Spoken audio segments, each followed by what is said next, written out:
Where is King Charles, the unelected head of state, silent amid UK race riots? He has a right.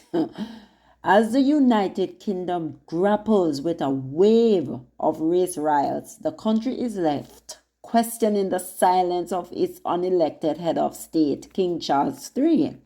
At a time when black and brown British citizens live in fear of their lives, liberty, and livelihoods, the lack of response from the British monarchy is glaringly apparent. This silence raises critical questions about the role of the monarchy in modern Britain, particularly in times of national crisis.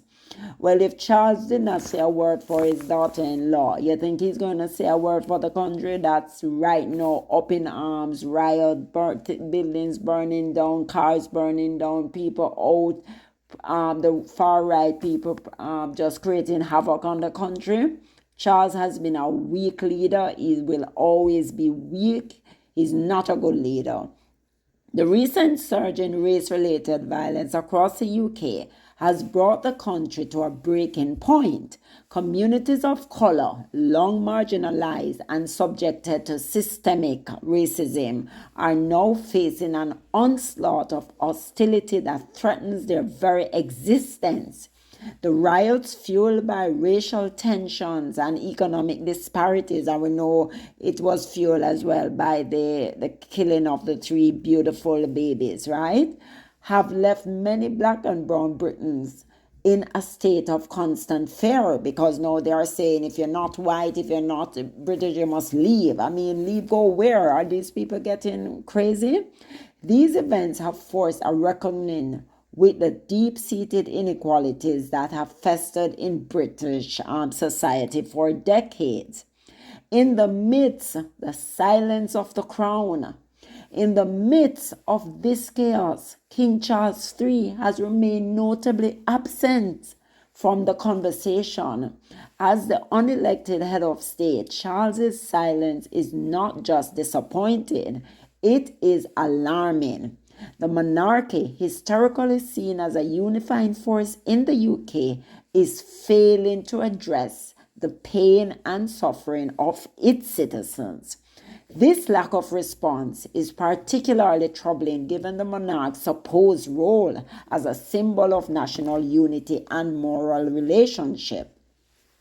At a time when his voice could offer solace or galvanize action, Charles's inaction, as a matter of fact, they are all on holiday right now, just enjoying the scarce benefits and spoils of the British taxpayers, right?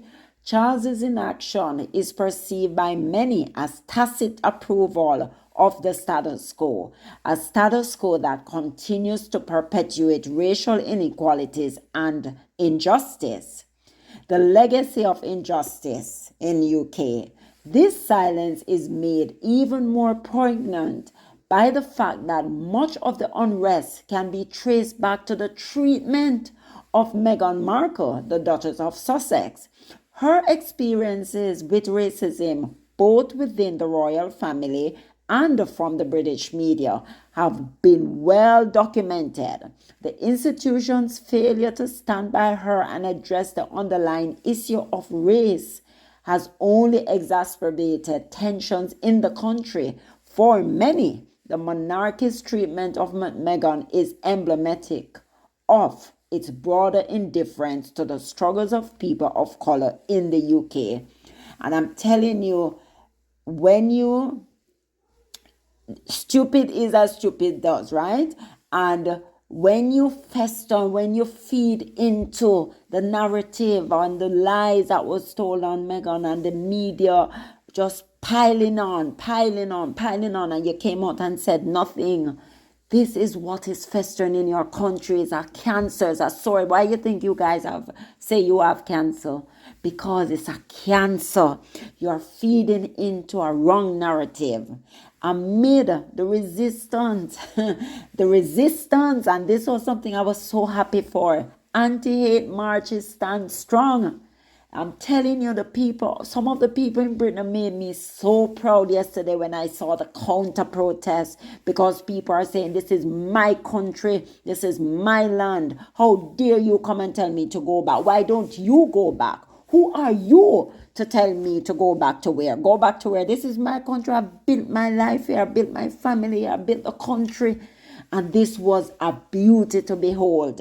Amid the chaos, there is a glimmer of hope in the form of anti-hate marchers who have taken to the streets to face down racist thugs. These brave individuals, and I'm telling you, out in their numbers, it was a sight to behold, representing a cross-section of British society, have organized peaceful demonstrations to counteract the violence and bigotry. Their courage and solidarity offer a powerful contrast to the hate and division that have fueled the riots. Charles and the other royals should be ashamed of themselves. They're in hiding right now. These marchers are not just protesting against the riots. They are advocating for a vision of the UK where all citizens, regardless of race, are treated with dignity and respect. They are demanding action from those in power and refusing to let hate dictate the future of their country. Thank you. A call for leadership. The current crisis in the UK is a stark reminder of the need for leadership that transcends titles and tradition. In times of national turmoil, it is the responsibility of leaders to speak out, to offer guidance, and to stand with those who are suffering. The British monarchy, with its deep ties to the country's history and identity, has a unique role to play in this regard, which they have failed big time. King Charles III continued silence not only undermines his position, but also risks further alienating the very citizens he is meant to serve. As a nation struggles to find its way through these dark times, the absence of royal leadership is a void that cannot be ignored. The UK is at a critical juncture, facing a reckoning with its history of racial inequality and the consequences of its legacy. In this moment, the silence of the British monarch is deafening. King Charles III must recognize that inaction is not an option. The country needs a leader who will stand up for all its citizens, particularly those who have been marginalized and oppressed for far too long. The anti-hate marchers have shown that there is a way forward, a way that rejects hatred and embraces unity. It is time for the crown to follow their lead, to speak out against racism, and to work toward a more just and equitable society for all Britons. The British monarch should be ashamed of themselves. They live off the people. They grift the people. They do everything bad against the people. And yet still now is a time when they should be showing leadership. They're all hiding. Every single one of them. Charles, William, Camilla, Kate, Sophie, the whole of them is hiding. They are not fit for purpose. The British monarchy need to be abolished. This is ridiculous. So guys, this is what I wanted to bring you. People are noticing, people are talking, it's on the internet, it is spreading because they are not fit for purpose. So guys, please don't forget to like, subscribe, turn on your notification bell so you never miss a beat. Bye.